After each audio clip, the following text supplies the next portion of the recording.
Get Into Geek. This is episode 149. The full Get Into Geek team is here. We're talking Stargate SG-1. My name is Mitch. We got Maddie. Well, hello. Brendan. Hi there. And Rhys. G'day, guys. We are long-term Stargate fans. Rhys, he's also a fan of Stargate, but hey, he's watching every episode for the first time each and every week with us. We're talking to him as a fan with a fresh perspective. The rest of us are talking about it. A bit more nostalgia and talking about Stargate in 2020, guys. Here we are. Oh, welcome to the future. A new decade. It's all happening. So here, let's talk about Stargate. Let's go back to the old synopsis, see what the episode reads. And we are talking Heroes, part 1 and 2. Holding out for a hero till the end of the night. And I was going to merge the synopses together because it feels a bit weird sometimes when we do a double episode and I read two synopses because we know what it's about. Like, you don't want a cliffhanger ending of one synopsis into the second one. But they are two very different episodes in a way when you do read them on the synopsis. They do repeat a little bit. I'm intrigued. But I feel like with what happens in number 1, it's different to the outcome, obviously, in number 2. So let's go here. Let's see what it's about. When the Air Force sends a documentary crew to capture the historical importance of the Stargate program, the members of the Stargate Command greet them with resistance. Tensions rise when an off-world emergency forces General Hammond to restrict the access they're given to the SGC. It's like, yeah, cool, that'll happen. It feels like it's all build-up. Yeah. It's all build-up in part 1. That's still cranking up the roller coaster. Yeah, and forgive me a little bit. I'm going to repeat myself a little bit here, I feel, for part 2, but this is how part 2 reads. Assigned the task of capturing the importance of the Stargate program, a documentary crew is given a true look at the heroic nature and family-like bond of the soldiers of Stargate Command when a key member of the SGC is killed in action. Now this... Again, I haven't... you, Maddie, Brendan, if you're listening to this the first time, Maddie and Brendan are long-term and very regular watchers of Stargate. I'm a long-term fan, but it's been a long time since I've watched a lot of the episodes. So I'm coming at it almost from the point of view of Rhys as a first-time watcher, but I really remember Heroes. I remember it being... I don't know, just a real key moment because of, obviously, that death in the family type storyline. But I remember the big emotional impact that it had when I watched this for the first time, and I guess how shocked I was, maybe. I don't know. I just know that this was something, it stood out in my memory of all the Stargate 200-plus episodes. And I was really keen when we're looking ahead to episodes that I recognise, oh, what's Rhys going to think about this? Oh, he's going to really love, he might hate this one. And then I remember about Heroes, who does die. And the closer we got, I'm like, okay, Rhys is really going to come around to this character. Oh, not yet. Okay, we're in season 5. He's really got to come around to this character. Got to season 7, and I think she only pissed you off a couple of weeks ago. And I'm like, this isn't going to mean anything to him. This is going to go on deaf ears. So, Rhys, we get to Heroes, part 1 and part 2. It is a death in the family. It's not who they try to make us believe it is in part 2, but it is who it is. What did you think of Heroes as a whole? Yeah, look, surprisingly, this obviously hit me harder than Jackson's death. And I don't know if it's when Jackson died, I sort of didn't believe it, or it sort of lingered on too long, and then when he was gone, I was like, was that real, or is this happening? Yeah, it wasn't final. Yeah, whereas I think they wrote this one, whoever wrote this, it was perfect, the way they did it. Was it? Yeah, Robert C. there you Cooper. Yeah. Part So you're 1 like, and oh, part I 2. love Hurt a this. And little you're like, bit. Solo Don't worry. writing. Don't worry, credit. he got his mum to help. We can edit that out. No, but it was a perfect lead up. It was a perfect linger. You know, as you said, Mitch, they tried to make you believe that it was O'Neill, or if it wasn't O'Neill, you know, it was going to be that bloody Wells or whatever his name was that got shot first. And then they said to Carter, Hammond said to Carter, oh, you should do a speech at the memorial. And I was like, well, it's not going to be O'Neill. Because they're not just going to, you know, there's going to be more of a clarification, of his death. If it was, they wouldn't keep it a secret. And I was like, why would she do a speech at Wells's memorial? And so I was like, maybe that we just don't know who it is yet. And then when that little story about when the journalist was telling was telling Daniel about the photo of the soldier getting shot in the head. And I was like, oh, it's a bit different than recording someone's farewell to his wife. And then even just when they finally watched the video, watching him say goodbye to his wife and then in pain and screaming, like, it's like that was that was fucking hectic. Like that is. He's like, turn it off. I don't want anyone to see Yeah, this. Next and level. then because that to me it was like that's the truth of war. Like you fucking go out, guys are dying like that. You're trying to save his life, and then just all of the sudden, bang, hits Fraser, and you're like, holy, that's who died. That's why Carter was so emotional when she was running back through the hallway.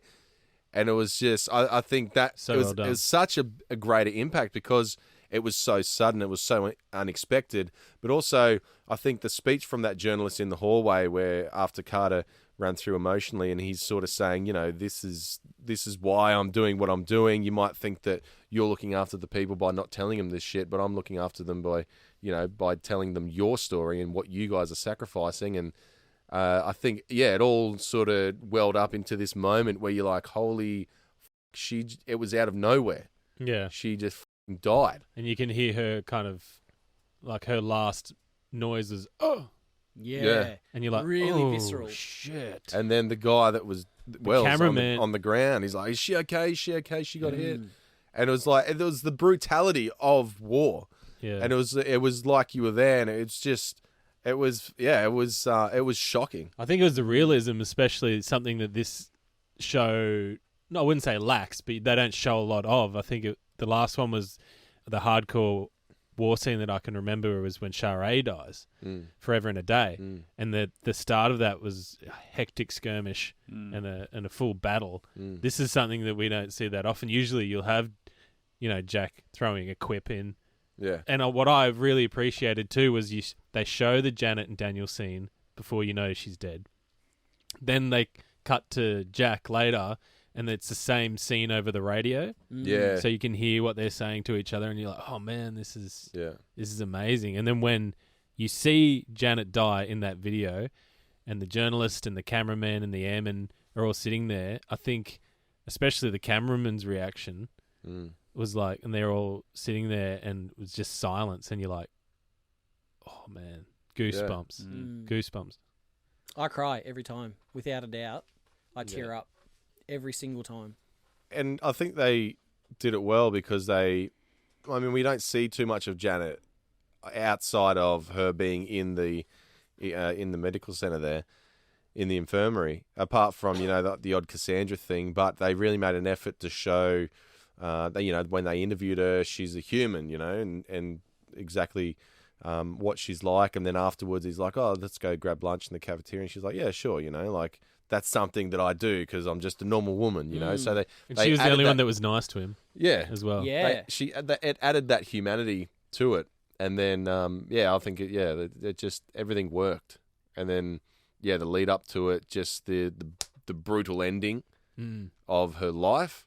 And then the after effect of it and the memorial, it was like, and I think Carter's speech or Tilk's speech that Carter read at the end, I think was perfect because at the end of the day, it really showed her character and who she was. She wasn't there for herself, and it wasn't about the people who died, but the people who she saved, and that was her life, Yeah, the following of the people that are alive because of her. Yeah, and as much as annoying as I found her, like, throughout the seasons, like, she was just doing her job because that's what she wanted to do. She wanted to help people, and then, it was a waste of life, I thought they could have sent a combat medic out there instead of her, but... she's the head. She hasn't had much That was the weird thing, too, when Hammond says... Colonel, take SG-11 or whatever, and Dr. Fraser. Like, when you, in hindsight, you're like, man, that was the reason she's dead. Yeah, that's a Hammond giveaway. When you know that that's coming, I found that Yeah. too. When he said Fraser, I'm like, oh, I hope Rhys doesn't think anything of that. Because, we've only seen her in the field once, couple of twice. times, never in combat. Oh, she went to that pyramid when Osiris was there. Yeah. That was the only time she went on an actual mission. But this one, I was thinking even when it happened, I was like, that's the wrong move. Like, they're still in combat. It's a heavy combat situation. You're not going to send her in. You're she's the base doctor. She's not a field medic. She's in charge. You don't send. Yeah, you send a combat medic in. Well, I think she's got training because she does hold a rank. She is either like a captain or a major, I think. But she's obviously, doesn't see a lot of that combat. So it's really out of interesting practice. to see her. Yeah, she wouldn't be, match fit all the time. But I was really surprised with how visceral it was watching Wells. Like, him at the start of the episode, it's that cliche, there's a little army, unit, military unit, and he's like, I'm expecting a kid, blah, blah, blah. Yeah, I dug that scene. Yeah. That was a cool scene. I just didn't find him very compelling. And even sort of when he's in recovery, I didn't find that character very, very compelling. Yeah. But man, did he bring it when he's there doing that farewell scene. And I feel like a lot of the episode hinges on the audience being emotionally attached to him at that moment, feeling what he's feeling, for then Janet to just be hit by an errant staff blast was so like visceral and just holy crap. Yeah. He really brought it in that scene. I was really impressed with him. It's such a testament to the way that they've crafted these two episodes for you. Like hearing, and you just said, despite the way I felt about it, like it was so well handled. So like, again, I don't know how you guys felt the first time you watched it, but I know I was coming at it from a place of really liking Janet Fraser, but then watching this rewatch while we did this podcast, I can totally see why your point of view on her, Rhys, where she's been condescending or where she's overstepped her mark or whether she's contradicted herself from 2 seasons ago to justify whatever she wanted to do and, with the particular patient she was dealing with. And I'm like, yeah, she's not as much fun this time around. But I don't know. Yeah, I feel the same because it's obviously like, I think for me, I forget that she has a rank. For me, I feel like she's a consultant like Jackson. Or someone like Teal'c who's just in there as a doctor, but she's a armed forces doctor. So I think I forget that she has got a rank and she can pull rank on people. But to me, obviously we're following SG-1 around, and it's like, well, what they say goes, and that's it, But whether what she wanted throughout the seasons contradicted what I wanted to happen in the storyline, I don't know, but. Yeah, it was. Yeah, I think. Yeah, they did a great job making her seem like bringing humanity into the character more than we've seen in previous seasons. Yeah, and I think that is the tough role of the quote unquote doctor in sci-fi shows. Always, a lot of the time, is that almost like the Daniel Jackson is the one to push back because they've taken the Hippocratic Oath or whatever it may be, and they're always the one pushing back. So I think like Rhys has sort of spotted throughout the series. There are certain times where you're kind of a bit jarred by Janet, but it's just coming from her being that person. And also the fact that none of the writers are qualified medics or doctors or anything like that. So some of the stuff they write for her doesn't always quite seem right to match in with her character, but she's got to bring it up because she's the doctor and stuff like that. So yeah, there's definitely some of those weird moments through there.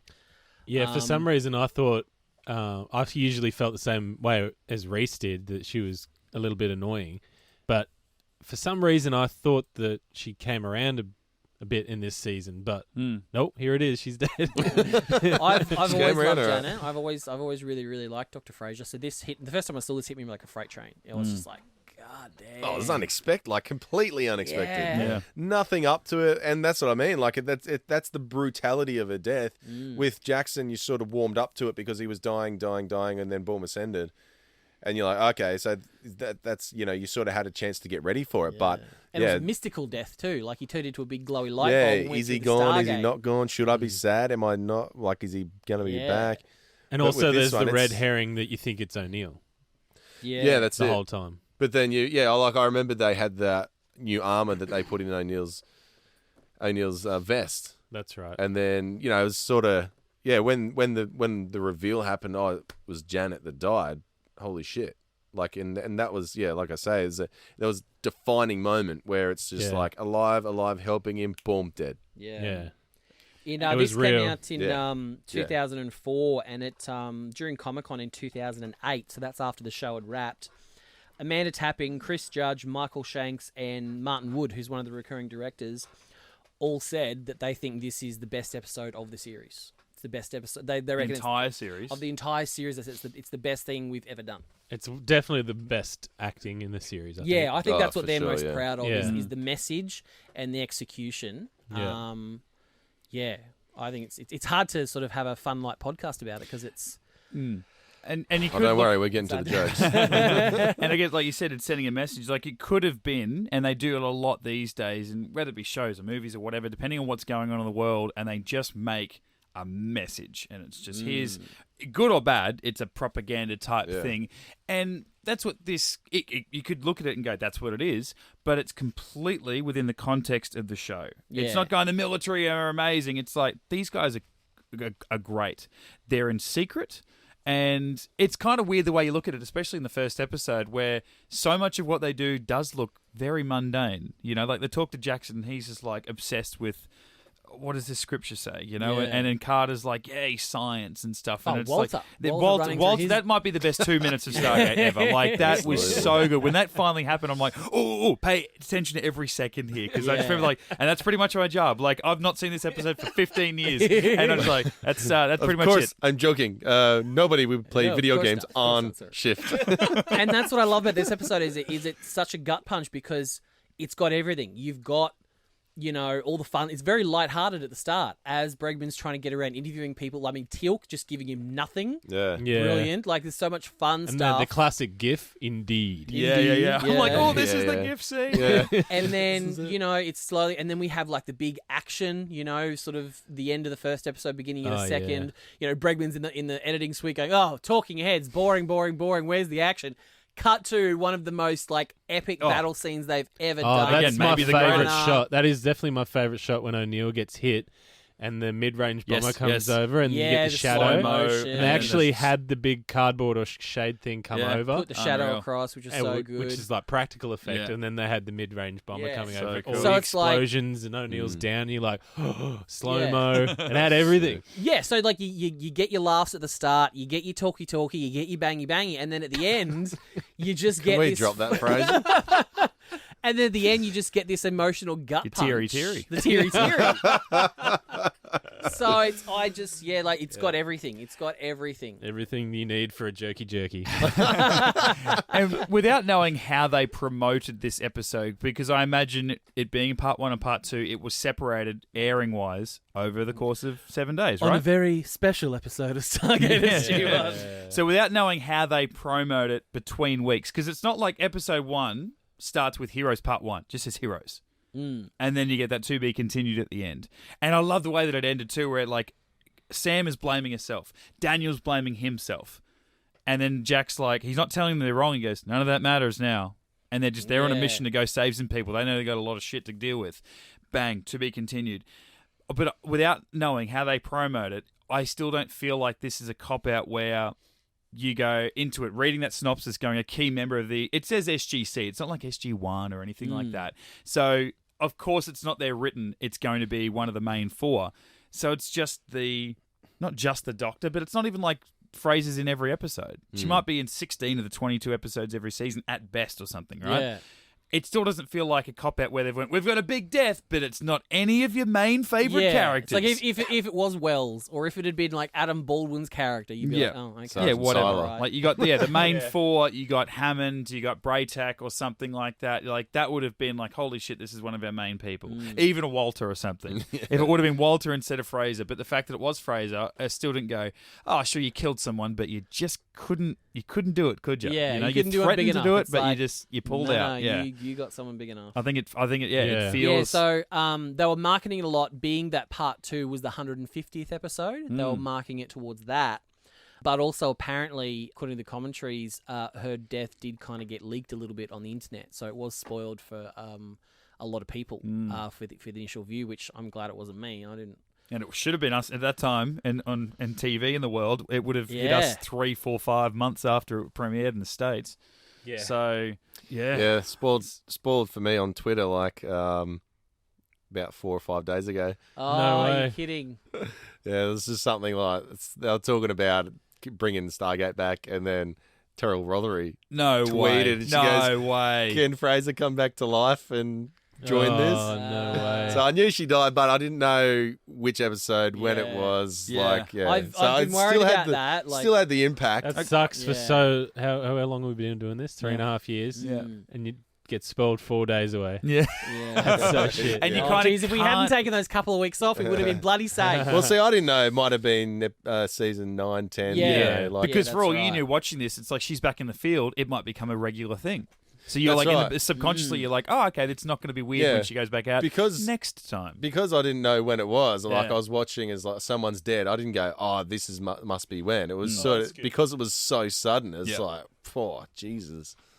And Whereas if it was like a Daniel Jackson kind of death and she's dying, is she going to die? She's not. I'll be like, yeah, obviously she's going to die. And you kind of can't be all the way upset because it was the actress herself telling you the information. Yeah, Like, and also well, it was 20-odd years after it. Yeah, and it's not like we've had time, man. It's not like we've tweeted on the Gate account, oh, next week it's Heroes. Yeah. Will Rhys be surprised? Yeah, and then someone goes, it was Fraser. Yeah. You know, so, that's just like the best kind of accident. I don't know.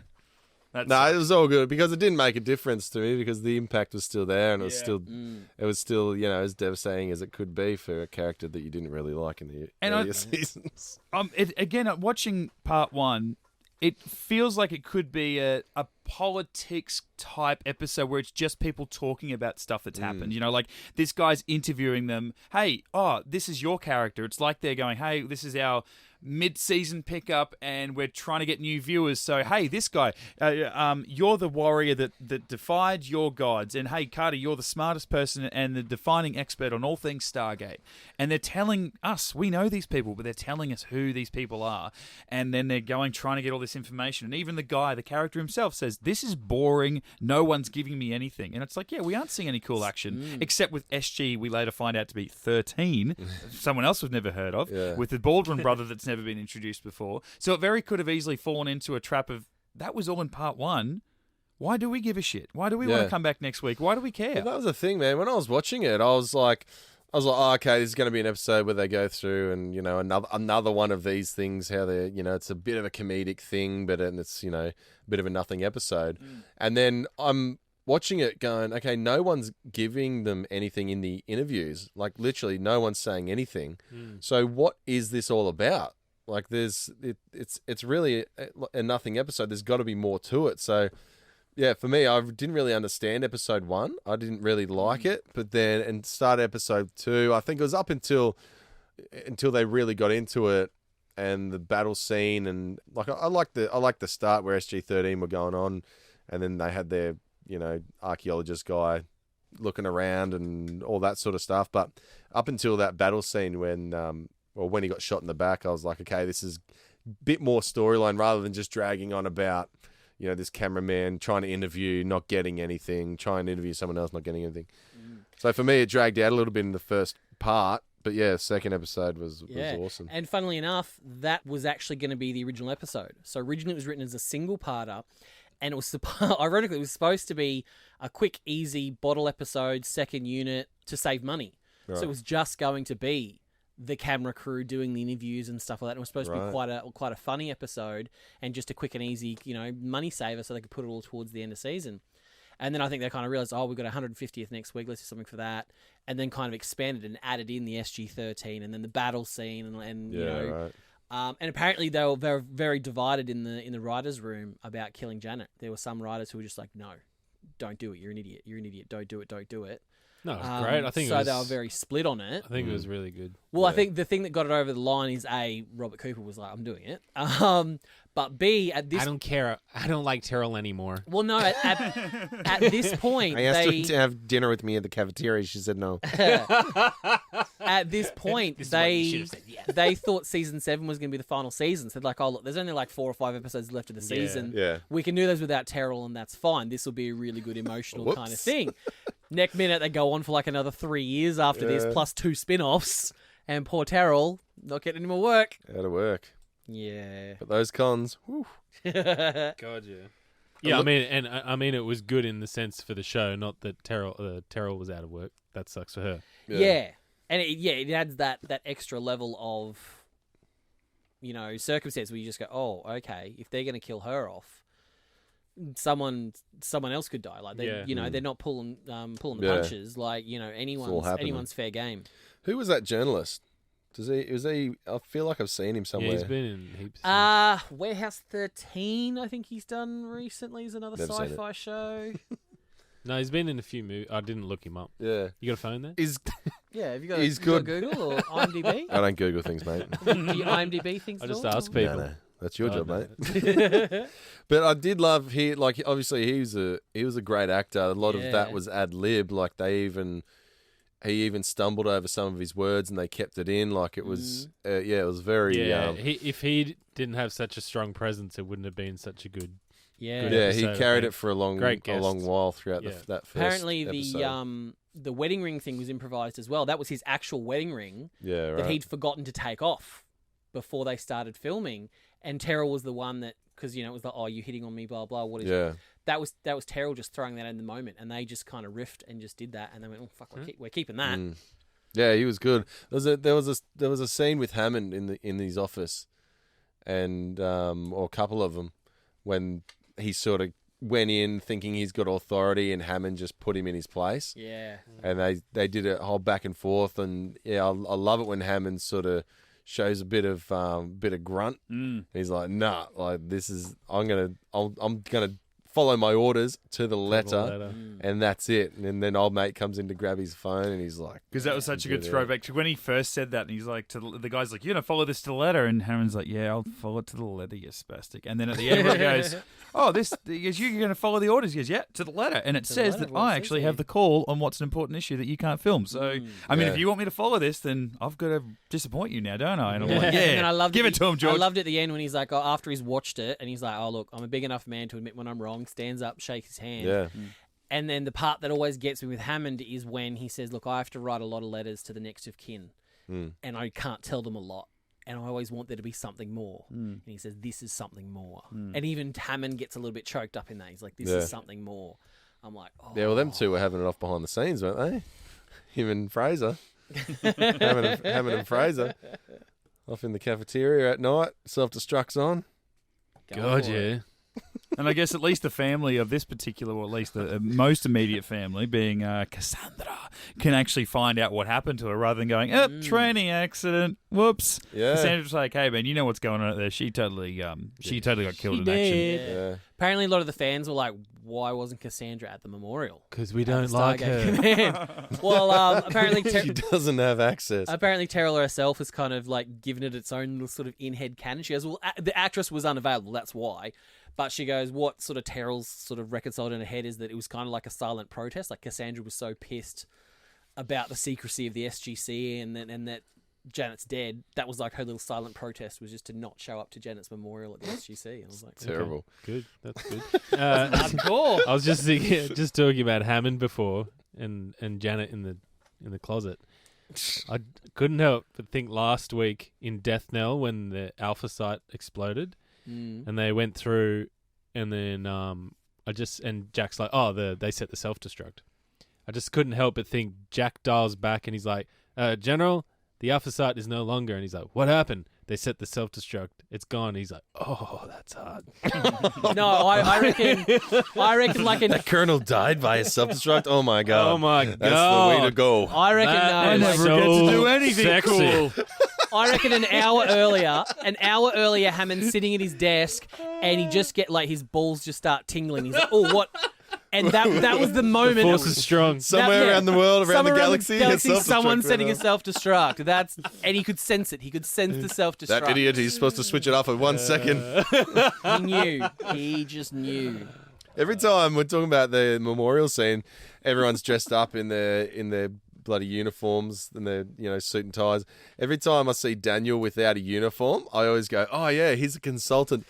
He must be loaded." Like an archaeology That's true, isn't it? consultant. He'd be getting Yeah. $300 an hour, easy. We get paid for this, Easy. right? Do you reckon he got back pay for the year he was ascended? Like, did they? Was it cut from Technically, I was payroll there? guys, No. technically I was researching, Yeah. right? Yeah. Every time he remembers something, it's like, well, I could write off that year, right? So, Yeah. So true. I guess he's on sabbatical doing training to learn how to read more ancient. Because they would have sold his house and everything, so he would have got compensation for that. Maybe. Well, imagine if they just rented it. He just Yeah. had Daniel had that income. He had no expenses for that year and just income coming in. Yeah. You know? Jonas lived it. Jonas never cleaned it the same, I did see a nice touch actually though while Bregman's in there talking to Daniel saying he's not going to use the tape. If you look just over Daniel's shoulder, you can see Jonas's fish is still there, like in a little fishbowl just right. behind Daniel. So it's like, oh, at least Daniel didn't get rid of the fish. Yeah, look after my fish. I mean, as little notes as I take, usually, I took less notes with this. And I don't know if it's because nothing happened. You're lazy. Or I'm lazy. Or it just sucks you in. Like, Yeah, you're like I involved in was- it. You're invested. Yeah, I think that might have been it. Yeah. But I don't. Yeah, like overall, nothing really happened in the first episode apart from obviously those good scenes acting wise. But Just he a was lot of just talky. he was running around, just trying to interview people and not getting anything, and that was the whole episode. And you would feel his frustration. Like, at no point did I really hate that journalist. Like, I got his frustration. I didn't like him at the very start Like- when he's like, I'm going to get it out of him. I don't care. But after that, I was like, Oh, he's fine. shake it out of him Yeah. approach. Yeah, I felt like he was doing it for his own self-significance. Even when they were editing, and he's like, "You're going to put me into that scene as well," and I'm like, "Well, you're just here for yourself." But then after that little speech he did in the hallway, I was like, "Okay, I get it now." Like he's doing it for not only his own benefit, but he feels passionate about telling the story, not just for the people that want to watch it, but for the people who he's telling the story about as well. It was a nice little dig at the media, though, in the way that it kind of highlighted the fact that while he's actually doing the interview, he's just like hunkered down in his chair as a little blob with a coffee, just doing whatever. And then in the final edit, it's him sitting up well lit in a suit asking these questions and like asking questions that they didn't actually answer. Yeah. Like he asked a different question to what they answered, and then he's giving a different question But to doctor, get that Yeah, response. yeah. What do you Classic. think? I don't think people care about what I think. Oh, shut up. Nobody cares that I don't Cut care that about out. Yeah. But there's one thing that Hammond says that has stuck with me. Like it was like a pan flute moment when I heard it the first time, and it's stuck with me ever since. It kind of just blew me away. Cameras don't just record things. They change what they record simply by being there. Yeah, that's such That a cool line. blew my mind. Yeah. Like it, as you know, what was I in 2004? Like 20. That had never occurred to me before. I was just like, holy shit. That was I mean, that needs a pan flute. Good old Hammond. One thing that really got me as well was right at the end where after the whole 2 episodes, O'Neill's like, "You're not f***ing interviewing me, f*** off." And then at the end, he sits down, they put a microphone on him. Yeah. And it And I, fades out. and I was like, oh, dang. Like, he's like, I guess that's how he deals with the death. He realizes that, hey, if we don't tell her story, then she's just a stat. You know what I mean? Whereas if I go on an interview and I tell the camera, people will watch it and people understand who she was. So, Yeah. yeah, I found that to be a pretty powerful moment as well. There's a lot of gut punches in the end because it's like, you know, seeing Wells squirming in pain, sort of talking to his wife on the camera, that makes you feel really uncomfortable. And then Janet getting shot, you're like, oh, holy crap. And then you find out it's her, like you guys were saying before, you know, when the camera crew and you know, Colonel Baldy Mustache guy, who obviously knows Janet because he works at the SGC, he opens up the little thing and reads it, and he just kind of sort of leaves. I get really teary there. Then during the memorial, I tear up. And then the one that really surprises me is right at the end, what you don't expect is Daniel goes and sees Wells' family. Yeah. And then just out of the blue, oh, yeah, it's a girl, not a boy, and we're naming her Janet. And Yeah, I'm like, that- oh, God, right in the gut. And For me, that was terrible. Bawl, Yeah, I oh, didn't see, like I that. bawl I didn't again. like that. I well up when I watch Janet's that. a terrible name. Yeah. That's exactly what I said. It's a terrible baby name for a baby Janet. in Yeah. 2004. At least maybe the middle name. I would have preferred if they had said, "This is our baby girl. We named her Doctor."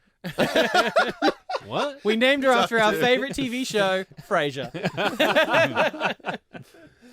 One of my favourite moments of Heroes in the first one is Daniel walking down the corridor, kind of pretending to play along with the journalist, and then the beeper rings. Oh, yeah. And he's doing just the like, run. "Oh my God," and runs. Yeah. He's like, "What? I wanted to see if you Why is this so followed me." significant?" Oh, it's fascinating. Fascinating. Cut that. Wanted to see if you chase me. Classic. Why were we running? I'm surprised you haven't brought it up, Mitch, yet. But there was something in the vein of what Stargate loves to do in playing homage to other great sci-fi movies and TV shows. Something that we spotted in the first episode. Hey, cover!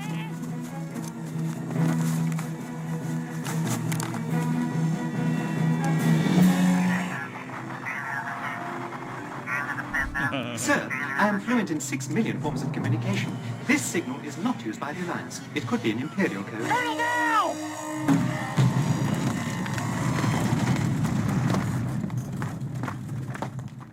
The hell is it? It isn't friendly, whatever it is. Come on, Chewie, let's check it out.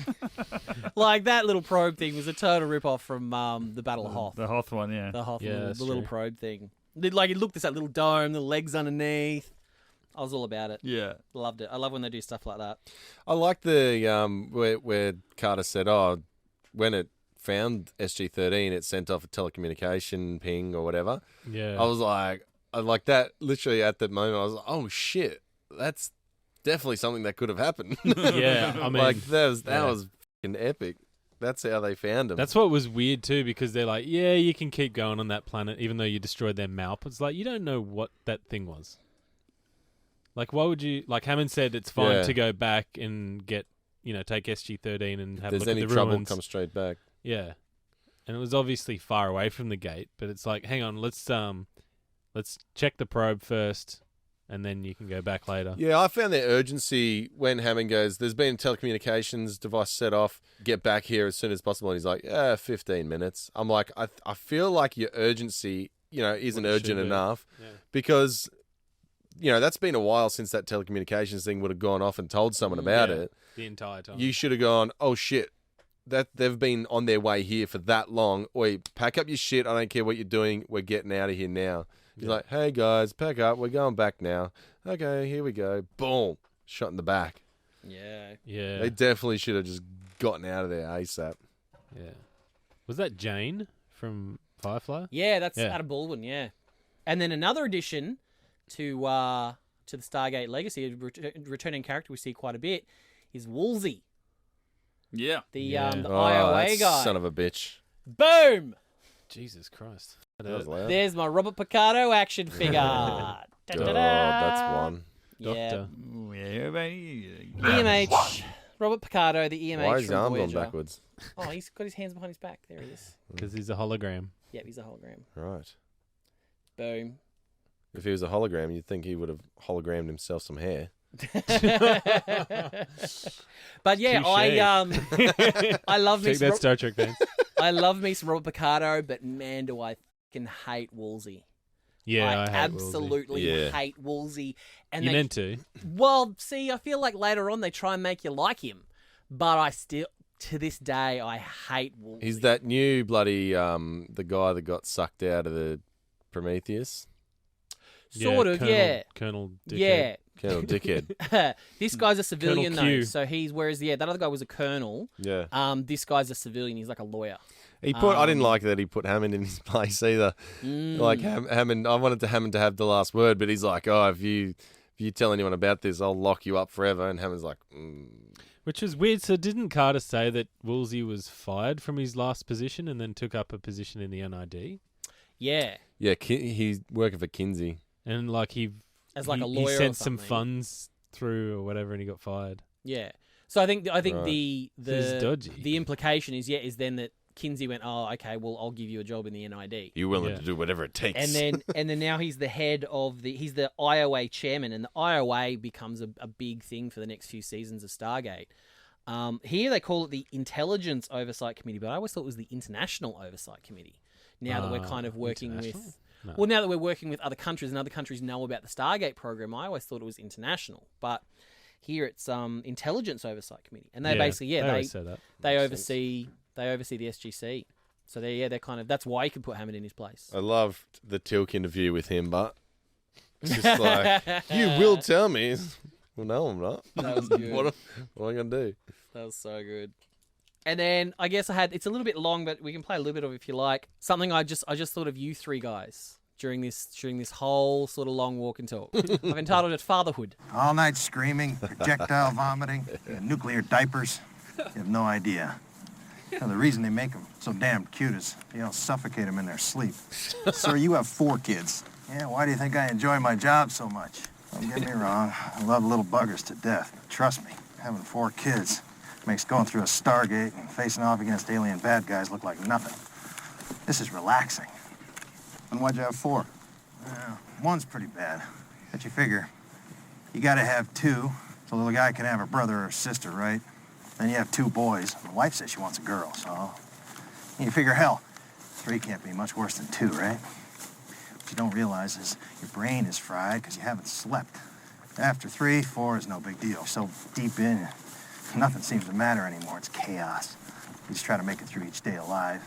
And in the end, you spend all the energy you have left trying to get them into bed, only to lie awake, praying they don't get hooked on drugs, or hurt, wind up dead in an alley somewhere. Miracle of birth, my ass. I'll tell you what a miracle is. I didn't realize you Birth talked this control long. works. We're at a minute 10. Yeah, and Like, I've trimmed a lot of that out too. Now, does That's why he Robert, loves his kids. does Robert T. Cooper have kids, or does he imagine this is what having kids is like? Well, as I think the, you have to know. as No the one would only- have sex with him. as the only funkle in the room, I feel like that's how I would feel about it. yeah, that's fair enough, So yeah. I'm just like, yeah, it doesn't make me want to have kids anymore at all. Yeah, I just like Daniel's line back at Woolsey. It's easy to know the score when the game is over. I was like, oh, zing. Yeah. And then that whole direction, the directing in those scenes were really good, I thought. Because Oh, well, you they think cut he's- back to Woolsey. Yeah, we and think then- he's asking one person a question and Carter. then Yeah. it's someone Yeah, else. that. Yeah. This episode is damn near perfect. Like it's consistently probably top 5, if not top 10 episodes of SG-1, like from the fans, and it's easy to see why it's so bloody good. I'm just glad you had the reaction that you did, Rhys, because like Oh, coming in today to record, I'm like, God damn this. I want you to feel how we felt Yeah. when we first watched it, and I know Yeah. that you didn't, and then you totally surprised I was me. waiting for you to come in with like party poppers and streamers Thank and God, noise finally. makers. Ding dong, the witch is dead. Yeah, the witch pretty is dead. much. Da, da, da, da. They got to get a new doctor, eh? Yeah. Gonna need a new GP. Hopefully someone that doesn't tranquilize you enough for an elephant. But yeah, I think it was just that immediate end without warning, and just the realism of it. Yeah, it was hectic. It's time to find out if Rhys has been paying attention. All right, 30 seconds. 5 questions. You're wasting time, Mitch. Stop running back and forth across the room, Mitch. Miles dicing it. I wonder if that's General Hammond's favourite movie is T2, but he only watches it to the point where Dyson like drops that, but and then it explodes. Turns it off and with a Hammond's minute like, to go. Oh God, so good. Everyone died. Movie's over. So good. All right. Which character dies in Heroes Part 2? Fraser. Correct. What was the name of the journalist? Oh, Bregman. Correct. Who would O'Neill like to have dinner with? Steenburgen. Correct. What is the name of the NID interrogator agent? Oh, pass. What was the binary code for the ancient planet? P3X666. Correct. Oh, NID agent. Wilson. Incorrect. What is it? Woolsey. Woolsey. Oh, f***ing hell. So close. So Fraser, close. Emmett Bregman, 666. My Y looked like an N. Mary Steenburgen. Wilson. Oh my. my own God. handwriting gets me again. You're like, no, and I'm looking at it again. I'm like, yes, it is. You stupid son of a bitch. Wilson. Wilson. No, Wilson. Wilson. No. So close. Wow, I thought you were in for like Flint. Absolutely, with time to spare. I thought we were there. Well, that is Heroes Part 1 and 2 for episode 149 of hot. Get Into Gate. That is some peak we have climbed today and throughout the series. We will be back next week. Look, Heroes Part 2 might have been episode 150 for Stargate SG-1. It'll be episode 150 for Get Into Gate next week, ladies and gentlemen. What's next week? Resurrection. Oh, Janet's back, bitches. That'd be so good. Oh, that is great. With a vengeance. In the meantime, you can check out all of our old podcasts on your favourite podcasting outlet. Just search Get Into Gate, a Stargate podcast. Hit us up on the socials, Facebook, Twitter, Instagram. Same deal. Get Into Gate, a Stargate podcast. Or send us a nice little message. Have a little chat. getintogate@gmail.com. And happy birthday to one of my heroes, Joe Flanagan. Oh, what a champion. Love Joe. Do love Joe. Yeah, Mitch and I met Joe. Did the Gibbs brother know that? Don't even you know. met him. Don't even know who I he was is. going to bring that up. I was going to ask Brendan to do his best Shepherd introduction to Stargate Atlantis. Coolio. That's pretty good. I'm going to get all these references next season, Rhys. You and me. We're just finally going to understand this SGA bullshit. We're so close. We're so close. If you want us to be your heroes, jump onto patreon.com/Get Into Gate. Oh, I thought it would be the other way around. If you want to be our heroes. Oh, look, that I can like be what part you've two. done there. I like what you've done That there, can be part two. I know we like to go into behind the scenes sometimes. I'm going to say every time we get a notification that we have a new patron, a little sting comes on it. When a hero comes along, when the strength to carry on. Which is a requirement by the show. Now that Christmas is over, Mariah Carey needs another song that just gets people going. So we're all about the heroes. Oh, shit. Mate, he's gone solo again. He's gone solo again. He's uncontrollable. We can't get him back. Let's play it out. Something true. That a hero lies in you. No better way to wrap this bad boy up. We'll see you next week for episode 150. No, there's not. Get Into Geek.